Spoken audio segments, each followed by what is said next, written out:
సారిగా భూమి మీద పుట్టించినటువంటి అతిపెద్ద యాగశాల ప్రయాగ. ఈ భూమి పుట్టక ముందు పుట్టినటువంటి యాగశాల ప్రయాగ.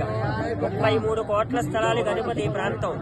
ఇక్కడ నుండి 372 కిలోమీటర్లు ఉండేటువంటి బీహార్ స్టేట్ లో ఉన్న గయా ప్రాంతం వరకు విష్ణు స్వామి వారు పడుకునుంటారు.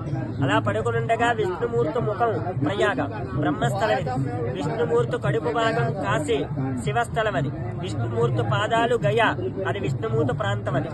ఇదే కాకుండా వీళ్ళకి మీకు కూడా 12 సంవత్సరాల 15 రోజులు ఏ విధంగా తేడా అంటే, మీకు తెలుగు సంవత్సరాలు 60 ఉంటాయి. మీరు ప్రతి సంవత్సరం కూడా కొత్త తెలుగు సంవత్సరం ఎప్పుడు జరుపుకుంటారు? అదే రోజున వీరు జరుపుకుంటారు. ఇద్దరికీ ఉగాది ఒకే రోజు అయినప్పుడు ఏ విధంగా తేడా అంటే, మీకు మొన్న ఉగాది పండుగ నాడు వచ్చినటువంటి తెలుగు సంవత్సరం పేరేమిటి? క్రోధినామ సంవత్సరం 38వ సంవత్సరం చెప్తారు. వీళ్ళకి ఇక్కడ అదే ఉగాది పండుగ నాడు మీరు ఇప్పుడు చెప్పిన సంవత్సరం 50వ సంవత్సరం పింగళనామ సంవత్సరం చెప్పారు. మనకు 38, వీళ్ళకి 50. మధ్యలో 2 సంవత్సరాలు తేడా ఉంది. 12 ఏళ్లు. ఒక పుష్కర కాలం మన కన్న ముందు నడుస్తారు వీళ్ళు. 15 రోజులు ఏ విధంగా తేడా అంటే, మీ ఇంటి దగ్గర ఇప్పుడు ఏ మాసం జరుగుతుంది? ఏ మాసం పుష్యమాసం జరుగుతుంది. వీళ్ళకి ఇక్కడ ఏ మాసం చెప్పారు? మాఘమాసం చెప్పుకున్నాం. చైత్రం, వైశాఖం, జ్యేష్టం, ఆషాఢం, శ్రావణం, భాద్రపదం, ఆశ్వేజం, కార్తీకం, మార్గశరం, పుష్యం, మాఘం, పాల్గొనం. ప్రతి మాసం కూడా మనకి అమావాస్య రోజు నాడు పూర్తవుతుంది. మళ్ళా అమావాస్య తర్వాత రోజు నుంచి కొత్త మాసం వస్తుంది. వీళ్ళకి ఇక్కడ ప్రతి మాసం కూడా పౌర్ణమికి పూర్తి అయిపోతుంది. పౌర్ణమి తర్వాత కొత్త మాసం వస్తుంది. మనకి రేపు అమావాస్య, రేపటితో పుష్యమాసం పూర్తయ్యి ఎల్లుండి నుండి మాఘమాసం ప్రారంభం. ఆల్రెడీ వీళ్ళకి ఇక్కడ మాఘమాసం ప్రారంభమయ్యి ఈ రోజుకి కరెక్ట్ గా 14 రోజులయ్యింది. కనుక పౌర్ణమి నుండి అమావాస్యకి ఎన్ని రోజులు?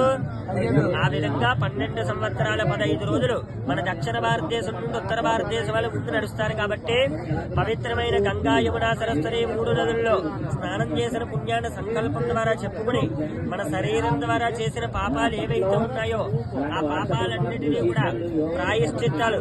నేను అమెరికా వెళ్లి 7 సముద్రాలలో స్నానం చేశానండి, పాకిస్తాన్ వెళ్లి సింధు నదిలో మునిగానండి అన్న మానవుడు చేసిన పాపం ఒక నదే తీరుస్తుంది. ఆ నది పేరేమిటి? ఏ నది పోగొడుతుంది పాపాలు? గంగానది. గంగానదిలో మునిగితే పాపాలు పోతాయంటారు. దేశంలో ఉన్న ప్రపంచ జనాభా మొత్తం ఈ 44 రోజులు ఇక్కడే ఉంటారు. వాళ్ళ పాపాలు పోతాయా? పాపాలు పోవు. పాపాలు పోవడానికి మంత్రాలు ఉంటాయి, అందరికీ తెలియదు. నదిలో మునిగినంత మాత్రాన పాపాలే పోతే ప్రపంచ జనాభా తెల్లవేస్తే ఇక్కడే ఉంటుంది. నదిలో మునిగిన తర్వాత ఆ గంగా నది తీరంలోనే మాత్రమే చెప్పవలసిన మంత్రాలు కొన్ని ఉంటాయి. ప్రాయశ్చిత్త మంత్రాలు, మన శరీరాన్ని శుద్ధి చేసే మంత్రాలు. అందులో మానవుడు చేసే సమస్త పాపాలు వస్తాయి. కాయకము అన్నారు. కాయకము అంటే ఏమిటి? శరీరం ద్వారా చేసిన తప్పులు. వాచకము, ఎవరినైనా మాట వదిలేటప్పుడు 1కి 2 సార్లు ఆలోచించుకుని వదలాలి. మాట వదిలేస్తే 100 జన్మల వెనక్కి వెళ్ళినా మాట వెనక్కి తీసుకోలేం. మానసికము, మనసులో ఒకటి పెట్టుకుని బయట కల్మసం చూపించే తప్పులు. ఎదిగే కొంచెం వయసు, బాల్య, యవ్వన, కౌమార, వార్తికేసు, చిన్నతనం నుండి ముసలితనములు కూడా చేసే తప్పులు. ఉదయం నిద్ర లేచి రాత్రి పడుకునేందుకు కూడా చేసే తప్పులు.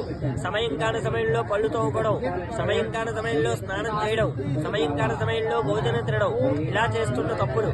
తల్లిదండ్రుల పట్ల చేసే తప్పులు. మాతృనింద, పితృనింద, పెంచి పెద్ద చేసి ప్రయోజకులు చేసినందుకు విడిగా వదిలేసి పట్టించుకోకుండా, ఎప్పుడైతే కొడుకు తల్లిదండ్రులు వదిలేసి పట్టించుకోకుండా వాడు బతుకుతున్నాడో వాడికి వాడు అద్దంలో కూడా చూసుకుని దండం పెట్టుకోవడం కూడా అర్హత కోల్పోతాడు. తల్లి తండ్రి పట్ల చేసేటువంటి తప్పులు, పెంచి పెద్ద చేసి ప్రయోజకులు చేసిన తర్వాత చనిపోయిన తర్వాత వాళ్ళు మన దగ్గర నుంచి కోరుకునేది లక్షలు కాదు, కోట్ల రూపాయలు, వజ్ర వైడూర్యాలు కాదు. చనిపోయిన తర్వాత గుక్కు నీళ్లు విడిచిపెట్టేది సంవత్సరానికి ఒకసారి. బతుకున్నంత కాలం పితృదేవతలకు పిండ ప్రదానం ఒకసారి చేయడం వల్ల మన వంశం ముందుకు వెళుతుంది. రేపటి మనం మరణిస్తే మన పిల్లలు మనకు పెట్టడానికి అవకాశం ఉంటుంది. ఇదే కాకుండా వీళ్ళకి కూడా మనకి కూడా 12 సంవత్సరాల 15 రోజులు ముందు నడుస్తారు. కాబట్టి ఈ గంగా, యమున, సరస్వతి 3 నదుల్లో పవిత్రమైనటువంటి 3 నదుల్లో స్నానం చేసినటువంటి పుణ్యాన్ని మనతో పాటు పిల్లలందరికీ కూడా సంకల్పం ద్వారా పంచి శరీరం ద్వారా చేసిన పాపాలు, చిన్నప్పటి నుండి ఈ క్షమయ్యే వరకు కూడా చేసిన పాపాలన్నీ నదిలో వదిలిపెట్టి మన శరీరాన్ని మన తల్లి మనకి జన్మనిచ్చినప్పుడు ఎలాంటి తప్పు చేయకుండా తల్లి గర్భంలోంచి బయటపడతామో అలాంటి కొత్త శరీరాన్ని మళ్ళా ఇంటికి తీసుకువెళ్ళడానికి చెప్పుకున్న మంత్రమే ప్రాయశ్చిత్త మంత్రాలు అంటారు. మీకు మంత్రం అర్థమైనా అర్థం కాకపోయినా చెప్పవలసిన ధర్మం నాది. నమస్కారం చేసుకోండి.